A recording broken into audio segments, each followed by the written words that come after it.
I cannot tell you how much I love that. Joel Felsenstein, you are the man. He is the founder of Rockstar X. He is autistic, different, not less. People, you need to check him out. He is fantastic. Thank you for that video, man. I appreciate you. We are here today with, like, this is, I never had this many people on the show at one time, but you're now probably used to seeing this. We had some trouble with Jason. We won't say that too loud. He's doing great. Bob your head, Jason. Bob your head. All right. He's here with us. I'm here. We are so thrilled. And this is a people community event. And today I'm with three fantastic people, Kelle Steinecke, Sarah O'Brien, and Jason Wilson in the house. And we are here to talk about their monthly event, Freedom Fight Expo. So, ladies first. They hate it when I do this, so I'm going to do it, but we're going to do it anyway. Ladies first, Kelle, what is Freedom Fight Expo? Ooh, Freedom Fight Expo is an event where faith meets healing. And when I say that, I think, really just to get raw and not about any kind of tagline or things from a marketing perspective, but just real. It's a place where we want to share stories and really ignite hope in others through the encompassing of faith, whatever that is for you. Because there's so much healing in that, and sharing our stories, regardless of someone sharing a story who is a veteran as an example, and you can sit back and go, well, I'm not a veteran, I'm not going to be able to relate. That's not true. There's going to be something in there that resonates with all of us, and there's something that so inspires each of us to know, one, that we're not alone, and two, to see somebody triumph through the tribulations of life. And it is just a way really to give back in making mental health that common conversation that it should be, because it's part of all of our health. All of us have mental health. It's part of it. And it shouldn't be this whole stigma of something's wrong if I'm addressing my mental health. That's untrue. Something's wrong if you're not addressing your mental health. So those are my opening thoughts there, Chason. That was awesome. And I'm just going to pass it right down to Sarah. I mean, do you have anything to add to what Kelle said about the event and what you want to have people get out of it? Yeah, I like what Kelle said, and that's it, right? It's to bring voice and face to something that's been in the dark and unnecessarily, right? And shame lives there. Shame lives there in the dark, and everything we don't say out loud is just like recipe for growing that shame. And it just isn't fair to people that there's been a stigma and discussing, but mental health, and it is affecting, it's negatively been affecting people's mental health, things that are going on. And then we ask people not to talk about it, right? Because it's not okay or whatever we want to say about it. But it is a common humanity thing, I think, right? Like it's a thread that runs through all of us. Even if you haven't struggled with poor mental health, you probably know somebody who has. Right. Yeah. Like you're not that far away from it that, it's common humanity. Mm-hmm. Jason, I know this is your baby, so I know you got something to say about all this, but chime in here, brother, because we want to know what you think, why you created it, and then we'll get into some of what the ladies have been talking about, because I think there's a lot more that people need to know and dial in on what this actually does. So give us your thoughts, my friend. Sure. So I'll tell you how Circle of Friends Club started and what the original idea was. So the way it started was I had a speed dating company here in Columbia from 2010 to 2015, through which more than 200 couples got married. And not everybody wanted to get married. They just wanted to basically have a circle of friends outside of work. And so my wife and I, we had a miscarriage back in 2011. which basically, it almost took me out to where I was depressed. I didn't want to do anything as far as events, teaching English, or anything else was concerned. And during that same time, my mother was going through a deep, deep depression, and I hadn't spoken to her for like a month. And so I called her up and I asked how she was doing. She said, "Jason, not well at all." And, that was very, very unusual, but she was in a toxic relationship. And she's the reason why I'm actually passionate about mental health right now. To give a long story short, through that whole experience with my mother, I came up with the idea of Circle of Friends Club. And the original idea was just, to help people to connect to each other. But I didn't find out about the mental health piece until 2020 and the whole situation with the pandemic. And yeah, that'll do it. Yeah, right. So I actually met Ray Leonard Jr., the son of Sugar Ray Leonard, during that time. And he spoke at my first online event. And he ended up creating Ovations, which you see here on the banner. It's a platform for speakers where they can get connected to events to speak at universities and corporations. So I'm actually an ambassador for Ovations. I help people to get connected to his platform. So he's a partner of ours. And so right now, the whole idea is that all of our events, they're based on helping people to be free of depression, anxiety, suicidal ideation, and other mental health concerns. And we hold these events on a monthly basis every second weekend. So on Friday, Saturday, we have 5 speakers that are featured. And then on Sunday, we have a pastor that does a prayer service, which, at the first event, we really didn't know exactly how that was going to go as far as the impact it was going to have. Yeah. But all of those talks were so impactful, which started with Ray Leonard Jr. And he just basically shared his story of a death that he had from a close friend. And everybody else felt free to share their stories about their own personal situations. So everybody was completely blown away by everybody's story.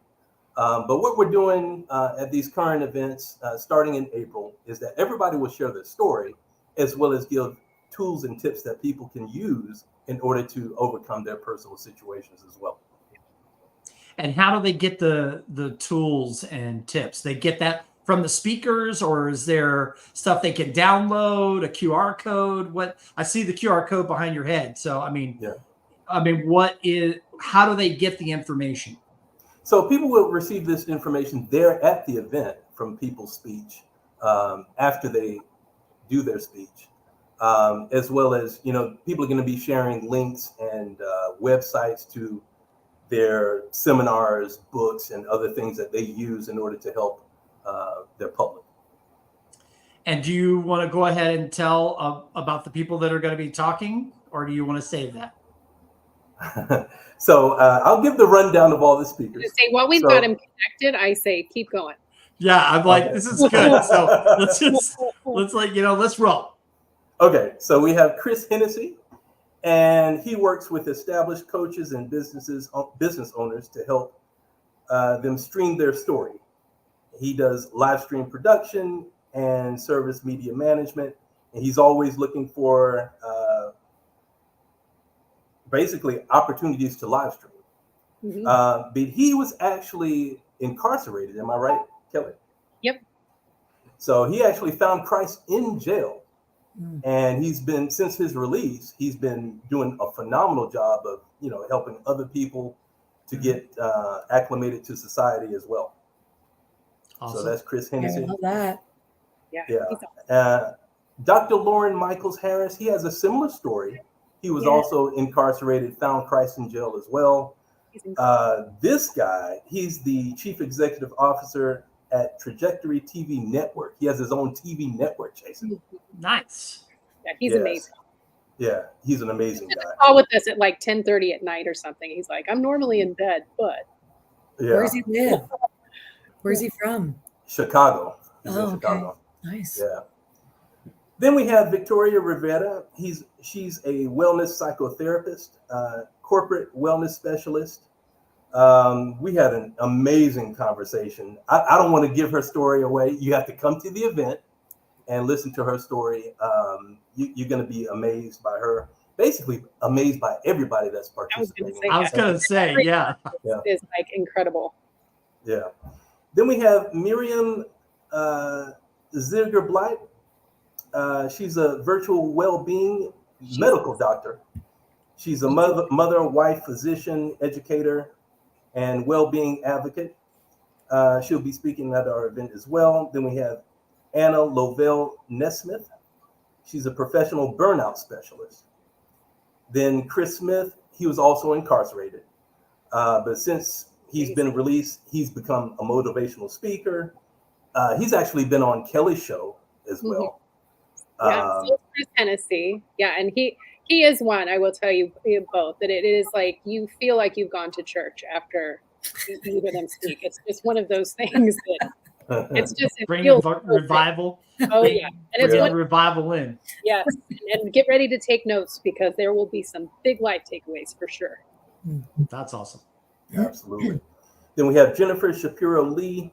She's a psychotherapist and meditation instructor in private practice.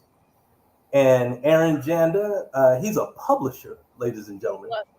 He's a founder at Legacy Publishing, and he's also our pastor who will do the prayer service on Sundays. Shazam.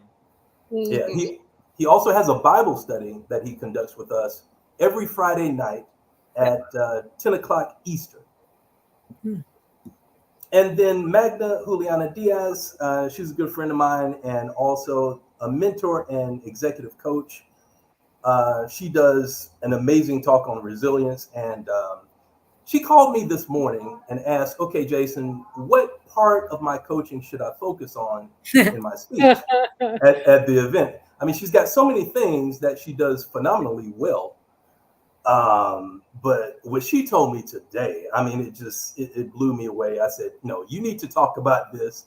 I'm not going to go into that, but ladies and gentlemen, Magda Juliana Diaz is absolutely amazing. Awesome. So that's all we have. Wow, that's enough. I mean, geez. Right? Yeah. I mean, good grief. I said this to you when I talked off camera, the last time we were talking. I'm like, what? I don't know how you're getting all these people to like show up and do this stuff. So it's fantastic. I'm thrilled for all of you guys.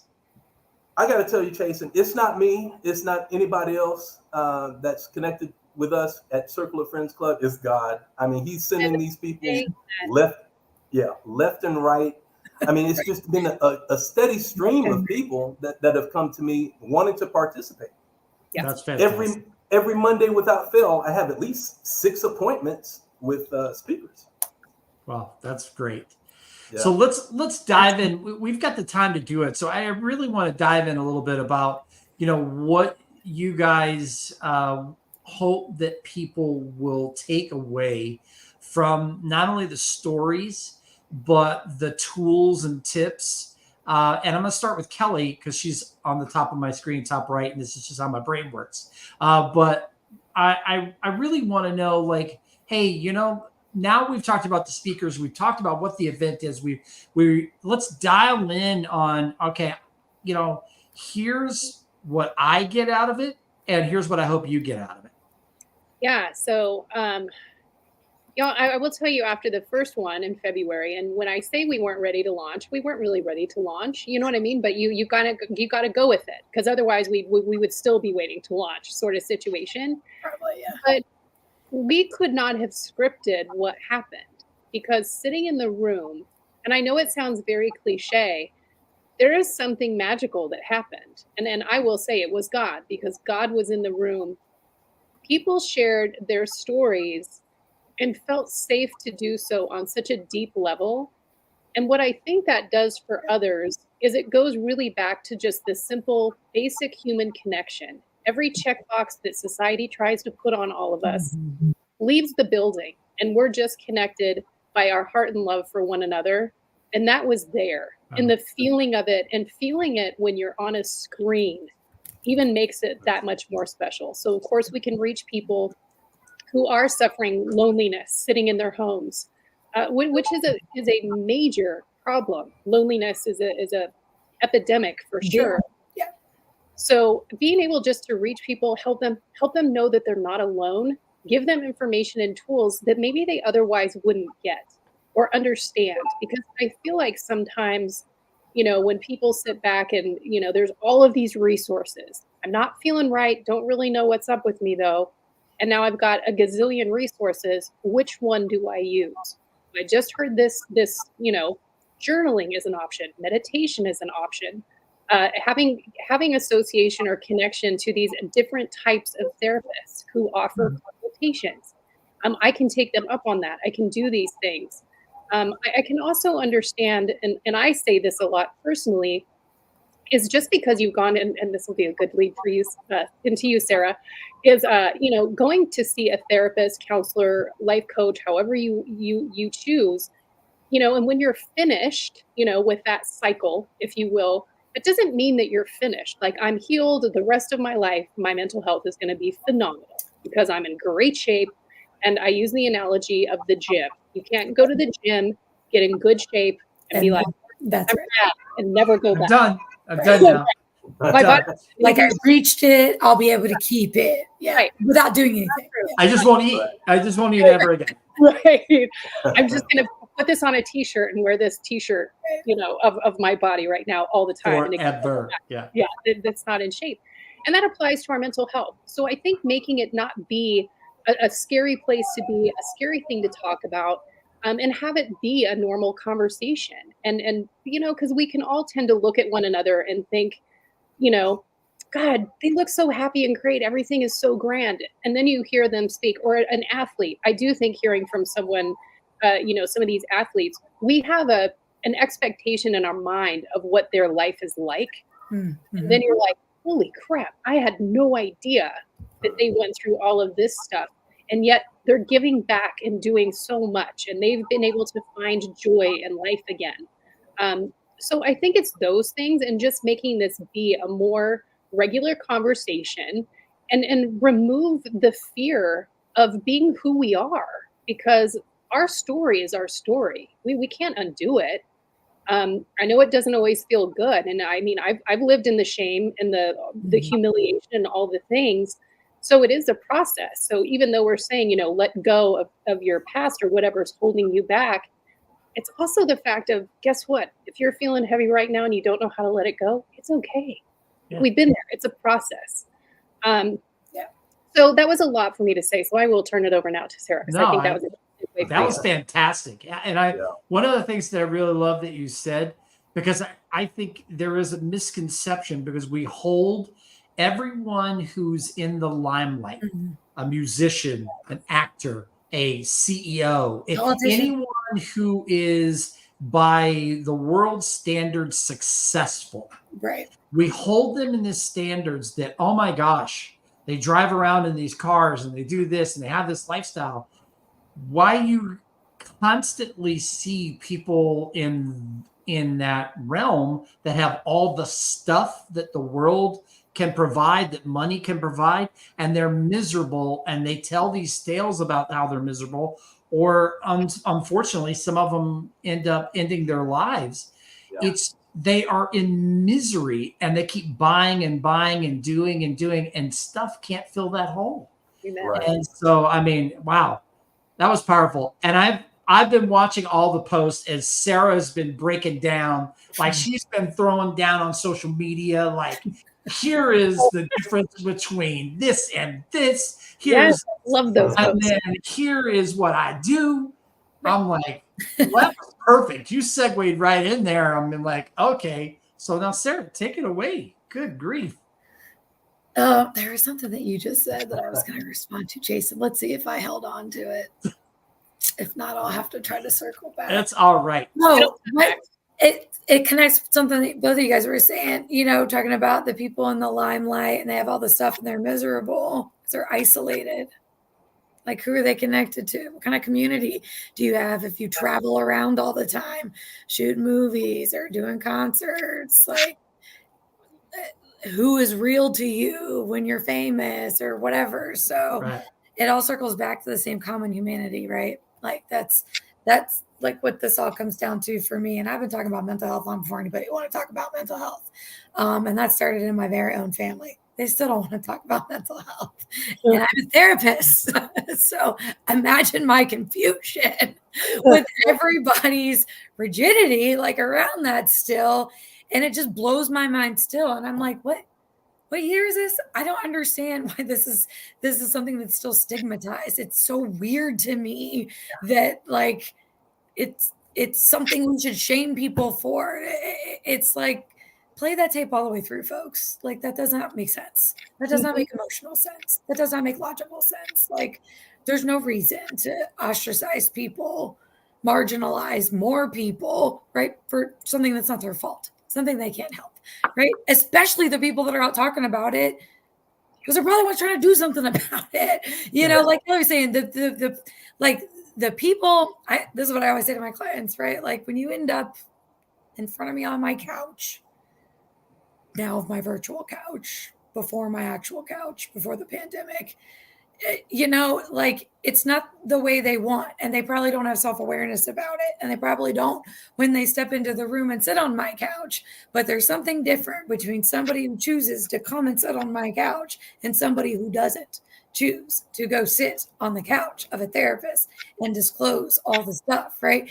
That's like probably the first place for most people that they unburden themselves of the shame of the thing they kept in the dark. And hopefully you have a good therapist who says, not your fault. Let's look at your life, right? Let's look at the series of events and the series of choices. And, you know, for real deep in psychotherapy is like the thoughts behind those choices, you know, the emotional responses to those choices, and sort of a dive into all of that. And that's I work individually, right? I've been a psychotherapist for 15 years. I've been in private practice for 9. Before that, I spent almost 9 years in public mental health doing case management, outpatient clinician type of stuff with newly diagnosed mental health, substance abuse, diagnosed individuals, and all adults. And I can't even count the number of people I've worked with, thousands, probably individually, one-on-one, in an intimate setting. And there's so much, and I tell my clients this now as definitely as a connection to humanity, because that's something that, you know, you want to call it the devil or Satan or negative thought or whatever. I call it like that little, I'm going to use a lot of bad words, that little shiesty MFR on your shoulder. That's like, you covered that well. That was good. You covered that well. It's just lying to you. And that's a lot of what mental illness and mental health disorder does. And don't get me started on trauma. That's absolutely what it does. It does nothing but lie to you all day long about everything. And like, you don't want to say it. You don't think it's wrong. You know, you've subscribed to this little guy and his truth. And it's hard to see otherwise. And then the whole world's telling you it's you and it's wrong. Like, you don't want to say that out loud to somebody. Like, I can't tell you how many, I know more about than their spouses. I mean, it's the stuff you don't want to share with anybody. And then you do, and then you can kind of work through it. And I always sort of describe it like unraveling this really big knot, like just one layer at a time, like trying to get it all smoothed out to where you want to be. But that it's not easy. And take it from somebody I've been a psychotherapist for 15 years and been in psychotherapy for 20. It's not easy work. I am still working my ass off to heal parts and address stuff and like not isolate or like not perpetuate behaviors that lead me into isolation, right? Or whatever. And more acceptance of myself and adherence to my own boundaries so that I can connect in healthy ways with other people. Like, yeah, jumping off what Kelly said, does it ever end? Like, I want to ask my therapist that. And I know my clients, like, when is it, And I'm like, depends on where you want to go, my friend, right? Like, are you always going to want to be self-aware? Are you always going to want to be trying to make the healthiest choices for yourself? Well, that's intentional. We don't do that by accident. That takes work and that takes effort. And I don't want to do it a lot of the time, like in my own psychotherapy work, my therapist, right? Being a therapist for a therapist is not easy. So kudos. I can only imagine. Like, yeah, like you gotta, because you're already sitting there going, "Oh, I know what you're doing. I know what you're doing." Like talk around all that and hit me in the kisser, right? Like in that deep part of me that's like, oh, this is what I do when I'm the therapist. He just made me feel like that, right? And that's what it is. And so that's another thing that I think about with therapy, psychotherapy, mental health treatment, particularly life coaching. I'll talk about separately or in another thing. But it's a lot of times like the connection point for people back to humanity.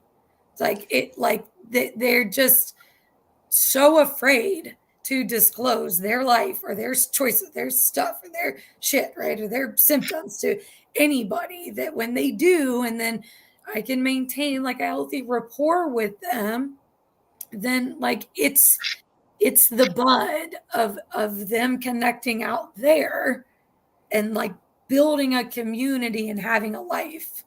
Like it doesn't end in the therapy room, right? But a lot of times it starts there.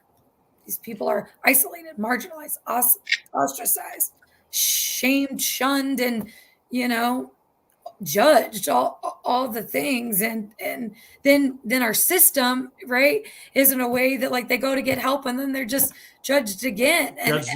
Yeah. And then we judge them for being victims. It's like, well, Jesus, people, like, over and over and over again. I get like frustrated a lot because it's like, what do you expect? Like, this is not fair, like they've internalized this so much and now you're upset at them because this is how they behave. Like that's when I want to get on a rooftop, right? Like soapbox, not big enough for me, rooftop and like shout, like, come on, folks. Like, just how do you think this happens? And let's just have a little bit of humanity for like, nobody's choosing this. There's not a benefit, right? There are no perks. I'm not getting paid on the back end to suffer in my mental health and isolate and be ostracized. Like, this is not a choice, folks. Like, even if it's a pattern of behavior a lot, it did not start with a choice. I can almost guarantee that. And the more that we just tell people, like, straighten up and fly right. Well, you just use a phrase from my own family. How do I do that? Yeah. What do you mean? By myself? Rig a contraption? Fly away?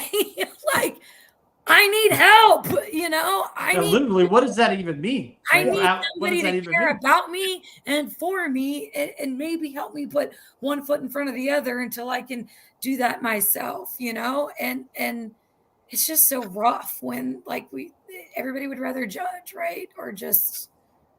Well, we're in a virtual reality time period where it's easy to sit behind a computer and type that judgment without nobody would ever say to anybody's face. They say this all the time. Like, please say it to somebody's face. See the reaction, whatever it may be, and then tell me if you say it again. Like, I mean, it's not. It's Yeah. Right. But I do want you before. I mean, you just like touched on a lot of things. Like, I don't think there's enough time in the show, but I want to come back to a couple of things, but I do want you to say what you hope people will get out of this Freedom Fight Expo. Yeah. Okay, it's probably the thing that I always hope, and it's that you can come out of the shadow and into the light. That somebody else already did it somewhere. even if you didn't see it, right? And so that's why if you join this and you watch this, you'll see it, and it gives you your opportunity. I talk about mental health a lot. I talk about my mental health a lot. Ironically, some spaces it's more comfortable than others. But I'd be a hypocrite if I didn't. So for me, that doesn't feel right. It doesn't feel aligned. So I have to be able to talk about it too. But Sarah, the person will do that. Sarah O'Brien, the professional, does not like to do that in professional spaces. So Freedom Fight Expo in February for me was the first time I did that for real out loud in a public professional space. And that's always been really scary for me to maintain my professional credibility in what I do, because my profession is also in treating mental health. So when you say you struggle with mental health, you automatically are in fear that they're going to judge you for treating mental health, like you are not equipped. And my clients would tell you that's what makes me equipped. 100%. And doing my own work so it doesn't get in the room and I can relate with them. But boy, I'll tell you, like, it didn't feel real comfortable that day to be like, hey, I'm a professional consultant in this, and this is my shitty trauma life story, like, and still please take me seriously over here and not just see me as a big effed up mess, because like, it's like that. This is in my head all the time. Like, come on, Sarah, ride this line so nobody really knows. Like, you and I talked about this off camera. You and I have talked about this off camera, and I have told you that was one of the things that I love the most about you. Yep. I shared this with Jason. We haven't locked the deal yet. So if she comes across the screen and she slaps me, but I have asked Sarah, because part of what we do at HR for You when we create Transformation Kitchen is the students that come through, the participants, they're all different ages, and they need wellness checks. And we need someone who can come in, and whether it's, it's virtually one-on-one, in groups, we talked about this off camera, but we need someone that I trust and that I would see and that I believe in to help these people through the process as they're learning culinary skills, life skills, power skills. Who's the first person that I reached out to? That's right, people. You're looking at her right over here. Right down there. I can't do it. Sarah O'Brien. And Boom, baby. She is awesome. I don't say this because we're on camera. You know what I've said to you in person when it was just you and I. And I hope that we actually can ink the deal as we get closer to open this up, because I think what you do is fantastic. And the fact that you are open about your trauma and open about that line. And I'm going to keep it professional, but you know what? I have my demons, and it's what makes me a better. Right. It makes me better at my job. And I absolutely 3,000%. There's not enough. It's like 3 billion% agree with that statement. So now I just called it out live. So now it has to happen. Now like it's out there. God will do his thing. God will do his thing. That's right. What are we trying to do? That's right. That's right. Jason, we've hogged up all the camera time, but you know what? They are powerful. You got powerhouse people surrounding you. That's what God does. God puts people in your path and opens the doors to where, things that we could not do on our own. So I'm excited for all three of you. I'm excited for everyone that comes to the events. I'm always excited. One of the few things that we can do at HR for You is give back in this way, and know that we're going to get thousands of people that will see this on our YouTube channel, all the people that will go to the other social media avenues and rewatch this. But and we can thank EDFX and your team for all the work that you've done on our SEO, because it's just like 45,000 people a week coming to our channel and watching our YouTube stuff. It's insanity. So So what do you want to add, and what do you want people to know before we kind of wind it down? What would you like to add to what they've said, and anything that you want to put a pin on that you hope people will get out of this and encourage them to come to the Freedom Fight Expo? God gave me a word to share with everybody today. And, we just came out of Easter weekend and the resurrection of Jesus Christ. And the most important thing that I think affects inmates when they come out of prison is that they're constantly being judged. There's that word again. Right. But they face judgment on a completely different level. I mean, they're constantly being reminded of whether they're guilty of what they did or not guilty. Mm-hmm. And, when it comes to mental health, and this is why it's so important that God is part of this conversation of mental health, is that, people are constantly being reminded of their past. And that's why they can't get free from it. And where did these thoughts come from? And Sarah, you said it plainly. There is a devil, there is an enemy, and that's where these thoughts come from. These thoughts do not come from God. He's not going to constantly remind you of something that happened in the past. If you ask God for forgiveness, you're forgiven, and that's it. There's no more conversation. There's no more being reminded of that situation. So that's what these inmates go through on a day-to-day basis. And, for felonies, it's even worse. You can't find a job. It's impossible. How can you take care of your family?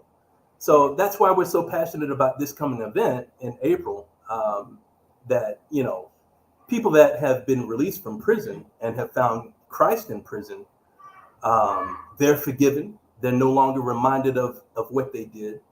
And somebody asked me one time, for somebody awful like Jeffrey Dahmer, one of the most notorious and most horrible cases of mass murder in the States, can somebody be forgiven by God and go to heaven? And I said, well, if you ask forgiveness from God, you're absolutely forgiven, and yes, you do go to heaven. And they just couldn't understand, how God can forgive somebody like that. Well, we can't understand the love of God. I mean, it's unfathomable. How can you forgive something like that unless you're God? So that's why it's so important that, you have him in your life, because I don't care what you did. If you're not a murderer, I think it's great. But even if you were a murderer, even if you were a murderer and you ask God for forgiveness, you're forgiven. And the enemy is exactly the opposite. He's going to constantly remind you of what you did. So that's what I wanted people to understand, why it's so important to have God in this conversation of mental health. And yes, I don't care what you did in the past. If you ask God for forgiveness, you're forgiven. Well, we're supposed to be like beacons of light on a hill. We're supposed to guide people and be where we are not judging, where we are not throwing and casting a disparity on each other, but we are shining a light. So people say, hey, why are you different? Why do you care? Why do you have Freedom Fight Expo, Chason? Why did you create this? Why are we having this conversation, Kelle? Why are we doing this, Sarah? We have an opportunity to stand up, talk about our trauma, talk about the things that happened to us in our life, and talk about how we're working through them. And that no matter where you are in that stage, that we are going to create this psychologically safe space for you to be able to do the same thing, and for you to share, and for you to learn, and for you to grow. And I love what you're doing. I love what you're creating. And I love how this is evolving. And I just, all three of you, hats off. This is absolutely fantastic. I gotta get to my thing here. Wait, ready for it? There we go.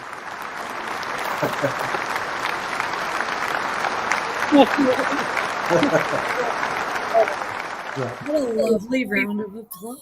That was the entire studio audience right here. Love it. Get back to those studio audiences. Shazam. Yes. Love it. Thank you so much for being here, Kelle, Chason, Sarah. Thanks for being here tonight. Thank you for sharing parts of your stories. Thank you for what you do for other people. Thank you for being here, people in the audience and listening. And I cannot wait for this to be out. Other people are going to see this. 45,000 people this week are going to see it on our YouTube channel.